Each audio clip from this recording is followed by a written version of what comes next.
Hi, I'm Lisa. And I'm Jeff. Welcome to the kitchen.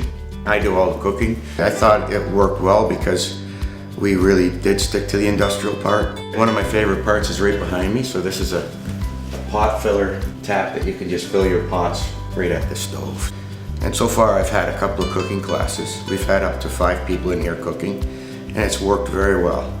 Everybody was comfortable, had lots of space, and it was a fun night, so it's really done a good job. One of the things I like about the kitchen is the zones for workspace.